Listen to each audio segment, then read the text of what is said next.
à la française et Aslema à la tunisienne. Tout d'abord, je tiens à remercier les organisateurs de cette conférence qui aborde un sujet que je vois important, même menaçant. Je profite encore de l'occasion pour vous transmettre les salutations les plus distinguées de la Tunisie, notamment celle de Monsieur le ministre des Affaires sociales. Tout en essayant d'être bref, je vais exposer notre expérience, l'expérience tunisienne dans le domaine du travail des enfants. En fait, plusieurs mesures visant la protection de l'enfant et la promotion de ses droits dans divers domaines ont été prises. Parmi ces mesures, on cite notamment l'institution depuis 1991 de l'enseignement de base obligatoire jusqu'à l'âge de 16 ans. Il est à signaler que l'enseignement est gratuit et qu'il y a un grand attachement des parents en Tunisie à scolariser leurs enfants. Des sanctions pénales sont prévues en cas de non-inscription de l'enfant à l'un des établissements de l'enseignement ou en cas de retrait de l'enfant de l'école avant l'âge de 16 ans, ce qui est de nature à empêcher le travail des enfants n'ayant pas l'âge minimum légal d'admission à l'emploi qui est 16 ans. De nouveaux textes réglementaires pris en application du Code du travail ont été publiés récemment pour renforcer la protection des enfants contre les travaux dangereux.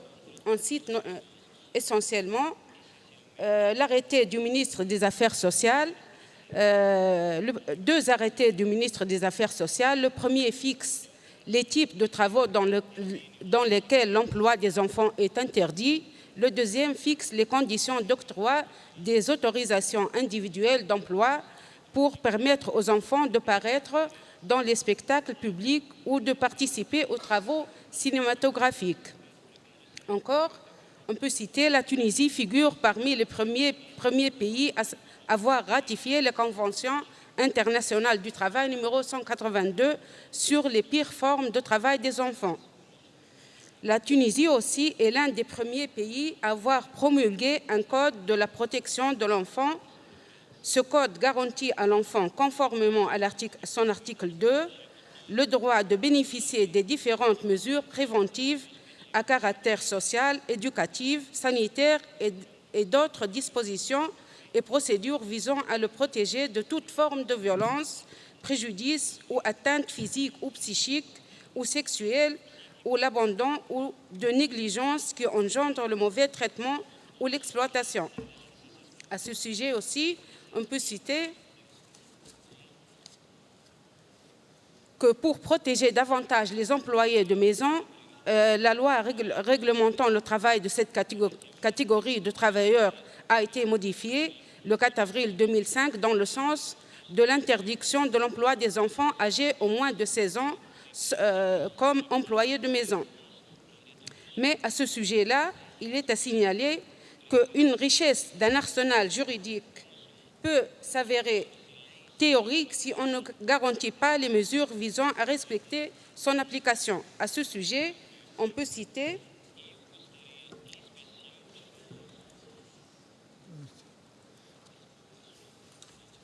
et pour assurer un contrôle efficace des dispositions relatives au travail des enfants, la législation tunisienne prévoit ce qui suit. Les agents chargés de l'inspection du travail assurent l'application des dispositions légales, réglementaires et conventionnelles qui organisent les relations de travail et qui en découlent. Les médecins inspecteurs du travail chargés de l'inspection du travail du point de vue médical, encore les délégués de la protection de l'enfance mènent une intervention préventive dans toutes les situations difficiles, menaçant la santé de l'enfant ou son intégrité. À part ces mesures-là, et parmi les mesures qui pourraient être prises pour soustraire les enfants des situations difficiles, on assure assurer leur réadaptation et leur intégration sociale. On cite notamment réintégrer à l'école, qui est obligatoire et gratuit, l'orientation vers des centres de formation professionnelle aussi. En plus des dispositions juridiques empêchant les enfants soit engagés dans des pires formes de travail des enfants, le gouvernement tunisien adopte une politique visant l'éradication de la pauvreté. Cette politique repose notamment sur l'assistance sociale et l'intégration économique. Et en vue de créer enfin davantage mesures et moyens plus efficaces pour lutter contre le travail des enfants, il est d'une extrême importance de renforcer les efforts visant à éliminer les disparités entre les régions, entre milieux urbains et ruraux, de renforcer davantage la politique visant à prévenir l'abandon scolaire, de renforcer la coordination des services éducatifs et sociaux. Enfin, personnellement, je vois, et à travers les travaux de cette conférence, des perspectives prometteuses au sujet de la lutte contre toute forme de travail des enfants et non pas ces pires formes seulement. Pour que la lutte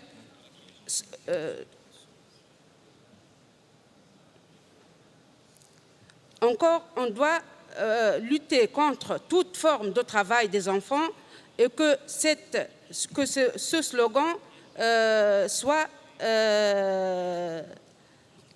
partagé par tout le monde, société civile, gouvernement et partenaires sociaux. Et merci.